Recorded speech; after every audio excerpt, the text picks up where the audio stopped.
त्रैमासिक परीक्षा पेपर 2025-26 कक्षा 11वीं की हम बात कर रहे हैं और पेपर की हम बात करेंगे रसायन शास्त्र। रसायन शास्त्र का पेपर कक्षा 11वीं का 4 सितंबर को आप अपना पेपर देने वाले हैं। पेपर आपका 70 नंबर का रहेगा, लेकिन समय तो आपको 3 घंटे ही मिलने वाला है। 2025-26 की परीक्षा में त्रैमासिक परीक्षा का पेपर कहाँ से बनने वाला है, क्वेश्चन कितने नंबर का, कौन सी यूनिट्स आएगा, गवर्नमेंट के ब्लूप्रिंट के अकॉर्डिंग मैं पूरा पेपर का सॉल्यूशन आपको करवाने वाला हूं। तो जितने भी हमारे कक्षा 11वीं में हैं और रसायन शास्त्र का पेपर देने वाले विद्यार्थी हैं, आप सभी का स्वागत है। इस क्लास में जुड़ जाइए और अपनी इस क्लास को बेहतर बनाने के लिए आप ज़्यादा से ज़्यादा दोस्तों को शेयर करें और चैनल को सब्सक्राइब करके रखें, ताकि आप अच्छे से स्टडी करके और त्रैमासिक परीक्षा में अच्छे नंबर लेकर आ सको। चलिए प्यारे बच्चों, तो बिना देर के हम स्टार्ट करते हैं क्वेश्चन क्रमांक पहले से।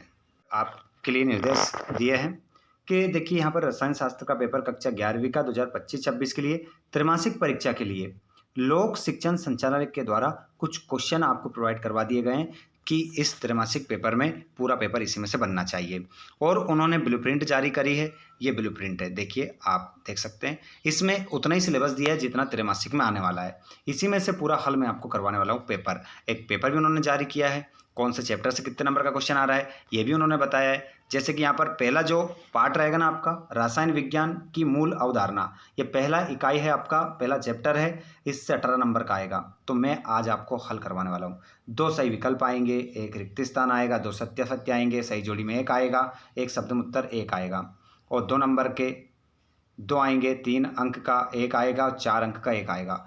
टोटल मिलाकर यहाँ से आप 18 नंबर लेकर आएंगे। और परमाणु संरचना से 18 नंबर का आएगा। तत्वों का वर्गीकरण एवं गुणों में आवर्तिता, इससे 18 नंबर का आएगा। तो उसी प्रकार यहाँ पर पूरा पेपर का सॉल्यूशन लेकर यहाँ पर आए हैं। देख सकते हैं आप पूरा पेपर का यहाँ पर निचोड़ आपको मिलने वाला है। तो स्टार्ट करते हैं हम प्रश्न क्रमांक पहले से। आइए आप जुड़ जाइए सभी, जितने भी दोस्त हमारे कक्षा 11वीं के विद्यार्थी जो अपना पेपर देने वाले हैं रसायन शास्त्र का, आप सभी का स्वागत है। एक बार जिन बच्चों ने अभी तक भी चैनल को सब्सक्राइब नहीं करा है तो चैनल को सब्सक्राइब कीजिए। हिंदी का वीडियो हमने डाल दिया है, जीव विज्ञान का हमने डाल दिया है, एक के बाद एक वीडियोस आपको प्रोवाइड करवा रहे हैं। ऑल सब्जेक्ट का इसी प्रकार आपकी तैयारी हम करवाने वाले हैं। देखना, जब पेपर देने जाओगे ना तो देखकर दंग रह जाओगे कि वास्तव में जो हमने पढ़ा है, जो हमने स्टडी की है और जो सर ने बताया था पूरा उसी में से आया है। तो क्लास में आप लास्ट तक अवश्य बने रहें। अगर आपको पीडीएफ चाहिए तो लास्ट में मैं बताऊंगा आपको पीडीएफ कहाँ मिलेगा। साथ में जो विद्यार्थी अभी तक हमारी क्लास में, इस लाइव क्लास में नहीं जुड़ पाए, उनको एक बार आप शेयर ज़रूर कर दीजिएगा। चलिए विद्यार्थियों, जल का मोलर द्रव्यमान होता है। तो जल का मोलर द्रव्यमान कितना होता है ये आपको बताना है। बताइए बच्चों, आपका सही आंसर इसमें क्या होगा ये आपको बताना है। 14 होगा, 18 होगा, 44 होगा, 10 होगा। लिख के रखना, कॉपी और पेन हाथ में रखिएगा और नोट कर लीजिएगा एक एक प्रश्न को। तो जल का मोलर द्रव्यमान जो होता है ना बच्चों, वो होता है आपका 18। 18 आप राइट आंसर लगा लेंगे। नेक्स्ट क्वेश्चन, शुद्ध जल की मोलरता है।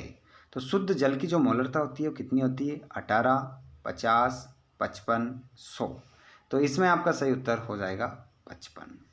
अगला क्वेश्चन, CO2 का अणुभार है।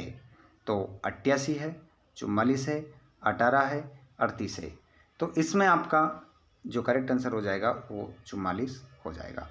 नेक्स्ट क्वेश्चन को आप देखेंगे, CO2 का मोलर द्रव्यमान कितना है। तो इसमें आपका जो मोलर द्रव्यमान हो जाएगा वो भी कितना हो जाएगा? 44 हो जाएगा। नेक्स्ट क्वेश्चन को आप देखेंगे तो अपना इसमें राइट आंसर आप जो लगाएंगे बच्चों, क्या लगाएंगे? क्वेश्चन क्रमांक आपका अगला भी देखेंगे आप। और CH4 का मोलर द्रव्यमान है। CH4 का जो मोलर द्रव्यमान कितना हो जाएगा? 88, 44, 18, 16। तो इसमें आपका जो करेक्ट आंसर हो जाएगा वो हो जाएगा 16। 16 राइट आंसर आपका होगा। क्वेश्चन नंबर अगला है, सोडियम सल्फेट Na2SO4 में सोडियम का द्रव्यमान प्रतिशत 32.39%, सल्फर का द्रव्यमान 22.39 5.4% है तो ऑक्सीजन का द्रव्यमान प्रतिशत होगा, तो इसका जो हो जाएगा बच्चों वो हो जाएगा 45.07%। अगला क्वेश्चन, 1 मोल कार्बन को हवा में जलाया जाता है तो कितने ग्राम कार्बन डाइऑक्साइड प्राप्त होगा? तो यहाँ पर आपका कितना ग्राम कार्बन डाइऑक्साइड प्राप्त होगा? 22 ग्राम, 11 ग्राम, 44 ग्राम, 100 ग्राम। तो इसमें आपका जो करेक्ट आंसर हो जाएगा बच्चों वो हो जाएगा 44 ग्राम। एथेन के 3 मोलों में कार्बन के कितने मोल उपस्थित होते हैं? 2 होते हैं, 3 होते हैं, 6 होते हैं, 4 होते हैं। तो इसमें आपका जो करेक्ट आंसर होगा विद्यार्थियों वो हो जाएगा 6। अगले प्रश्न को हम देखेंगे। आंसर क्वेश्चन सभी को नोट करते चलिएगा। क्वेश्चन क्रमांक जो आप देख रहे हैं, STP पर 22.4 लीटर CO2 का द्रव्यमान होगा तो 11 ग्राम होगा, 22 ग्राम होगा, 44 ग्राम होगा या 22.4 ग्राम होगा? तो इसमें आपका जो करेक्ट आंसर आप लगाएंगे बच्चों 44 ग्राम आपका सही उत्तर आप लगा लेंगे। 1.6 ग्राम मीथेन CH4 के पूर्ण दहन से उत्पन्न CO2 की मात्रा होगी, तो इसमें जो मात्रा हो जाएगी वो 4.4 ग्राम, 8.8 ग्राम या 44 ग्राम या 8.8 ग्राम। तो इसमें आपका करेक्ट आंसर होगा 4.4 ग्राम। नेक्स्ट क्वेश्चन आपकी स्क्रीन पर आता है और उसमें देखते हैं हम रिक्त स्थान की पूर्ति। सामान्य ताप एवं दाब पर गैस के 1 मोल अणुओं का आयतन होता है, तो ये होता है बच्चों आपका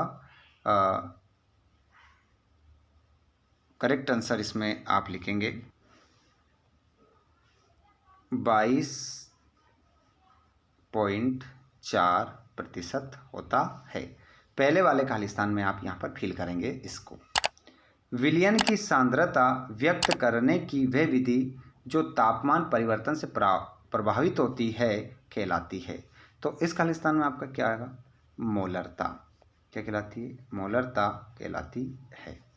नेक्स्ट क्वेश्चन है, केमिस्ट्री शब्द की उत्पत्ति शब्द से हुई है जिसका अर्थ रासायनिक क्रिया होता है, तो केमिस्ट्री शब्द की जो उत्पत्ति हुई है वो कीमिया शब्द से हुई है। जब प्रक्षित मान व वास्तविक मान में अंतर बहुत कम होता है तो इसे कहते हैं, तो इसे बच्चों कहा जाता है, जब प्रक्षित मान व वास्तविक मान में अंतर बहुत कम होता है तो इसे हम कहते हैं परिशुद्धता। इस खालिस्तान में आप लिख देंगे परिशुद्धता कहते हैं। नेक्स्ट क्वेश्चन को आप देखेंगे विद्यार्थियों, किसी तत्व का वे सूक्ष्मतम कण जो रासायनिक अभिक्रिया में भाग लेता है किंतु स्वतंत्र अवस्था में नहीं रह सकता कहलाता है, तो उसे क्या कहा जाता है? तो उसे परमाणु कहा जाता है। इसमें आप परमाणु लिख देंगे। ठीक है, तो इस प्रकार आपके रिक्त स्थान क्या हो जाते हैं? कंप्लीट हो जाते हैं। उसके बाद हम आगे बढ़ जाएंगे और यहाँ पर देखेंगे हमारी जोड़ी को हमें मिलाना है और सही मिलाना है, गलती किसी प्रकार की हमें करना नहीं है। क्वेश्चन है आपका जोड़ी में कि क्वेश्चन कह रहा है Na प्लस H2O को आप किससे मिलाएंगे? तो इसको आप मिलाएंगे C से, CaOH प्लस H2 और Ca प्लस H2SO4, तो इसको आप मिलाएंगे A से, CaSO4 plus H2O plus SO2 और KClO3 को आप मिलाएंगे KCl प्लस O2 और Fe प्लस H2O को आप मिलाएंगे विद्यार्थियों Fe2O3 प्लस H2 और C2H2 प्लस O2, तो CO2 प्लस H2O। इस प्रकार आपकी जोड़ी मिल जाएगी। उसके बाद में हम सत्यापत्ति यहाँ पर देख लेते हैं। द्रव्यमान व भार में अंतर होता है? बिल्कुल होता है बच्चों। एवोगैड्रो नियम का उपयोग अणु की परमाणुवीयता ज्ञात करने में किया जाता है। तो ये भी बात क्या है, सही है। जब सभी संख्याएं पूर्णांक हो तो सार्थक अंकों की गणना का नियम प्रयुक्त नहीं होगा, असत्य है। जरूर होगा, क्यों नहीं होगा। वह अभिकर्मक जो रासायनिक रसा समीकरण गणना के आधार पर कम होता है, सीमांतक अभिकर्मक कहलाता है। तो बिल्कुल सत्य, इसमें आप क्या लिखेंगे, सत्य। नेक्स्ट है, बाहरानुसार प्रतिशत व प्रतिशत संगठन दोनों एक ही है, नहीं है, असत्य हो जाएगा। उसके बाद आप देखेंगे यहाँ पर एक शब्द में उत्तर। एक शब्द में उत्तर आप देखेंगे तो क्वेश्चन क्या कह रहा है कि समान ताप एवं समान दाब पर समस्त गैसों के समान आयतन में अणुओं की संख्या समान होती है, यह नियम कहलाता है। तो इस नियम को हम क्या कहते हैं, ये आपको बताना है। आंसर आप लिखेंगे आवोगाद्रो का नियम।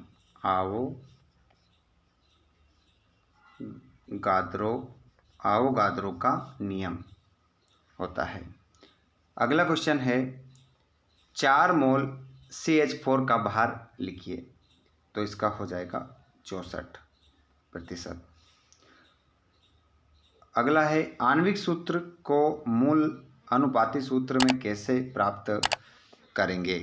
तो इनके सभी के, जैसे कि इसका आंसर ग्राम में भी हो जाएगा, ग्राम में 64 ग्राम भी हम लिख लेंगे।